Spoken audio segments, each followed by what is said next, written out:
viral di media sosial setelah menikahi dua wanita sekaligus untuk mengarungi rumah tangga. Pernikahan merupakan suatu momen sakral yang hanya akan berlangsung satu kali dalam seumur hidup. Maka dari itu, setiap pasangan yang sudah mantap untuk membangun rumah tangga bersama diharuskan memiliki persiapan mental yang matang selain materi. Pada umumnya, seorang pria menikahi seorang wanita, namun berbeda dengan pernikahan yang viral ini. Seorang pria menikahi dua wanita sekaligus untuk mengarungi bahtera rumah tangga. Pernikahan ini dibagikan melalui laman Instagram @lambeturah pada Senin 22 Juni 2020. Langsung dua sekaligus. Dalam unggahan video juga dituliskan jika akad nikah dilakukan antara Saiful Bahri dan Haryani juga Kustiawati.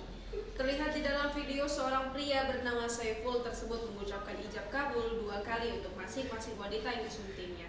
Nampak ketiga mempelai duduk berjajar dengan mempelai pria berada di posisi tengah dan kedua mempelai wanita di sisi kiri dan kanan.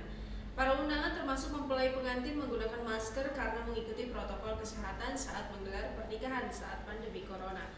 Pada video lainnya juga diunggah ketika momen ketiga pasangan pengantin tersebut berjalan beriringan.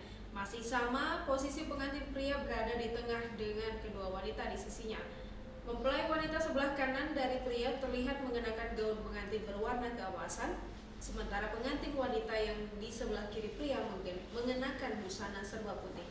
Kedua pengantin wanita yang berada di kiri dan kanan tersebut sama-sama memegang paket bunga.